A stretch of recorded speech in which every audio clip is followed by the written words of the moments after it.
এখন দুনিয়াতে আল্লাহ তাআলা পার্থক্য করে দিয়েছেন, কেউ ধনী কেউ গরিব। এই যে পার্থক্য, এটা আমাদের অন্তরে দাগ কাটে যে আল্লাহ তাআলা তো আমাকেও ধনী বানাইতে পারতেন, কিন্তু কেন বানাইলেন না? ধনীদের উপহাসের পাত্র বানালেন, আমাদেরকে সম্মান করে না, আমাদের কথা শুনে না, আমাদের অমূল্যায়ন করে, অমর্যাদা করে, এরকম প্রশ্ন জাগতে পারে। সুতরাং আল্লাহ রাসূল সাল্লাল্লাহু আলাইহি সাল্লাম তাদেরকে শিক্ষা দিয়েছেন, যখন তোমাদের ভেতরে এরকম ধারণা আসবে, ফালিয়ানজুর ইলা মান হুয়া আসফালা মিনহু, যখন তোমাদের কেউ কোনো এমন ব্যক্তিকে দেখে যাকে মাল সম্পদে স্বাস্থ্য সামর্থ্যে অধিক দেওয়া হয়েছে, তখন সে যেন এমন ব্যক্তিদের দিকে তাকায় যারা তার চেয়ে নিম্ন শ্রেণীর পর্যায়ের। আবার আল্লাহ রাসূল সাল্লাল্লাহু আলাইহি ওয়াসাল্লাম আরো বলেন, উনজুর ইলা মান হুয়া আসফালা মিনকুম ওয়ালা তানজুরু ইলা মান হুয়া ফাওকাকুম, তোমরা নিজেদের অপেক্ষা নিম্ন শ্রেণীর মানুষদের দিকে তাকাও, উঁচু শ্রেণীর মানুষদের দিকে তাকিও না। যদি এই নীতি অবলম্বন করো তাহলে তোমাদের ভেতরে নাশুকরিয়া আসবে না, ফলে তোমাদের আল্লাহর দেওয়া নিয়ামতগুলো তোমাদের সামনে হীন মনে হবে না, তুচ্ছ মনে হবে না, অপছন্দনীয় মনে হবে না। এজন্য আল্লাহ রাসূল সাল্লাল্লাহু আলাইহি সাল্লাম বলেছেন, আদ-দুনিয়া সিজনুল মুমিন ওয়া জান্নাতুল কাফির, দুনিয়াটা হলো মুমিনের জন্য কয়েদখানা।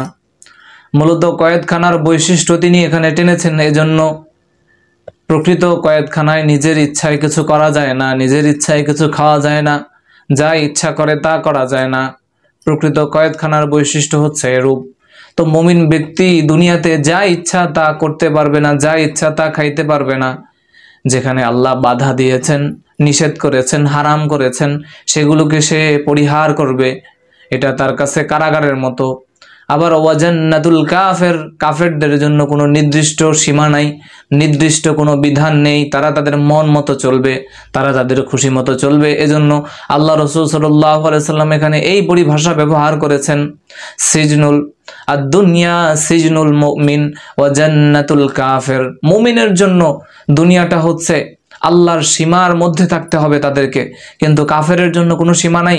সে এজন্য যা ইচ্ছা তাই করতে পারে, মদ খাইতে পারে, ঘুষ খাইতে পারে, যত রকমের পাপাচার আছে সে সবগুলোতে লিপ্ত হইতে পারে।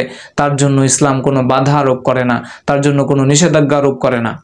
এজন্যই আল্লাহ রাসূল সাল্লাল্লাহু আলাইহি ওয়াসাল্লাম বলেছেন, আদ-দুনিয়া সিজনুল মুমিন ওয়া জান্নাতুল কাফির, দুনিয়াটা হলো মুমিনের জন্য কয়েদখানা। সে যা ইচ্ছা তা করতে পারবে না, যা ইচ্ছা তা খাইতে পারবে না। তার জন্য বিধি নিষেধ মানতে হবে। আল্লাহ যেটা করতে বলেছেন তার সেটা করতে হবে, আল্লাহ যেটা নিষেধ করেছেন তার সেটা থেকে বেঁচে থাকতে হবে। এই যে সে মন মতো কিছু করতে পারে না, কয়েদখানার বৈশিষ্ট্য এখানে আসছে যে কয়েদখানাও যেরকম কয়েদিরা যা ইচ্ছা তা করতে পারে না, যা ইচ্ছা তা খাইতে পারে না, প্রকৃত কয়েদির বৈশিষ্ট্য, প্রকৃত কয়েদখানার বৈশিষ্ট্য হচ্ছে এরূপ যে সেখানে ব্যক্তির মন মতো, ব্যক্তির ইচ্ছাধীন সেখানে সে চলতে পারে না। ঠিক সেরকম দুনিয়াতে মুমিনদের জন্য তারা তাদের ইচ্ছা মতো চলতে পারবে না। আল্লাহ তাআলা যেভাবে চলতে বলেছেন, আল্লাহ তাআলা যেভাবে পদ্ধতি শিখাইছেন সেভাবে তাকেই চলতে হবে। এজন্যই আল্লাহ রাসূল সাল্লাল্লাহু আলাইহি সাল্লাম এই দুনিয়াকে মুমিনদের জন্য কয়েদখানার সাথে তুলনা করেছেন। আবার রাসূলুল্লাহ সাল্লাল্লাহু আলাইহি সাল্লাম বলেছেন, আদম সন্তান দুইটি বিষয়কে অপছন্দ করে, তারা এটাকে পছন্দ করে না। এক হচ্ছে মৃত্যু, যখন মৃত্যু তার সম্মুখে এসে যায় সে এটাকে পছন্দ করে না। অথচ আল্লাহ রাসূল সাল্লাল্লাহু আলাইহি সাল্লাম বলেন, ফিতনায় পতিত হওয়ার চেয়ে মৃত্যু সর্বাপেক্ষা উত্তম।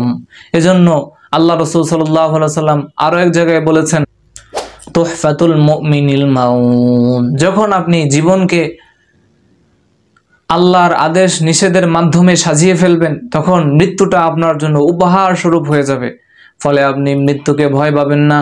আল্লাহ রাসূল বলেছেন, তুহফাতুল মুমিনিল মাউত, তখন মৃত্যুটা মুমিনের জন্য উপহার স্বরূপ হয়ে যাবে। কেন? দুনিয়াতে থাকলেই চিন্তা, পেরেশানি, বিভিন্ন ফিতনা, ফাসাদ, পাপাচার, গুনাহ, এরকম জর্জরিত অবস্থা, এই টেনশন সেই টেনশন, দুনিয়াতে থাকলেই এগুলো পেরেশানিগ্রস্ত হইতে হবে, এগুলো ভোগ করতে হবে। যখন মুমিন ব্যক্তির সামনে উপহার মৃত্যু যখন উপস্থিত হয় তখন সে আনন্দিত হয়। কেন? কারণ সে যদি মারা যায় তাহলে তার জন্য আল্লাহ তাআলা জান্নাতকে সুসজ্জিত করে রেখেছেন, যেখানে এমন জান্নাত আল্লাহ তাআলা এটার বর্ণনা দিতে গিয়ে বলেছেন এটা এমন এক জান্নাত যেই জান্নাতের কথা মানুষ চিন্তাও করতে পারে না, যে জান্নাত দুনিয়ার কোনো চক্ষু দেখেনি, দুনিয়ার কোনো কান সেই জান্নাতের কলকল ধ্বনি শুনতে পায়নি, এবং দুনিয়ার কোনো অন্তর সেটা ধারণা করতে পারে নাই। এমন সৌন্দর্যময় জান্নাত আল্লাহ তাআলা জান্নাতীদের জন্য রেখে দিয়েছেন। এজন্য সেই মুমিনের জন্য সেই মৃত্যুটা হয়ে যায় উপহার স্বরূপ। এজন্যই আল্লাহ রাসূল সাল্লাল্লাহু আলাইহি সাল্লাম বলেছেন তুহফাতুল মুমিনিল মাউত, মৃত্যু হচ্ছে ঈমানদারের জন্য উপহার স্বরূপ। কারণ সে জানে মরলেই আল্লাহর সাথে দিদার নসিব হয়ে যাবে, মরলেই সে প্রকৃত সুখ, চিরস্থায়ী সুখের জায়গায় চিন্তা মুক্ত পরিবেশে সে চলে যাইতে পারবে। সেজন্যই মৃত্যু তার জন্য উপহার স্বরূপ। আল্লাহ রাসূল সাল্লাল্লাহু আলাইহি সাল্লাম এজন্যই বলেছেন আদম সন্তান দুইটা বিষয়কে অপছন্দ করে, এক হচ্ছে মৃত্যু। সে মনে করে মৃত্যুটা তার জন্য একটা অপছন্দনীয়, এটা না মরলেই হয়তো দুনিয়াতে সে থেকে গেলেই মনে হয় ভালো হইতো, কিন্তু সে আসলে প্রকৃত সুখের মর্যাদা বুঝতে পারেনি, প্রকৃত সুখকে অনুধাবন করতে পারেনি, উপলব্ধি করতে পারেনি।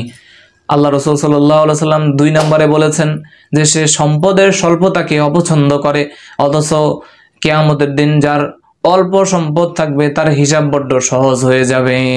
সে এই অল্প সম্পদ নিয়ে অসন্তুষ্ট থাকে, আল্লাহর কাছে অভিযোগ করে, আল্লাহর কাছে ফরিয়াদ জানায় যে আল্লাহ ধনীদেরকে এত এত সম্পদ দিয়েছো, এত সম্মান দিয়েছো, এত মর্যাদা দিয়েছো, তাদের টাকা পয়সার কারণে সে সব জায়গায় সম্মানিত হয়, কিন্তু আমাকে দাও নাই, আমাকে মানুষ গুনে না, আমার কথা শুনে না, আমার সাক্ষ্য গ্রহণযোগ্য হয় না, আমার মতকে কেউ নিতে আসে না।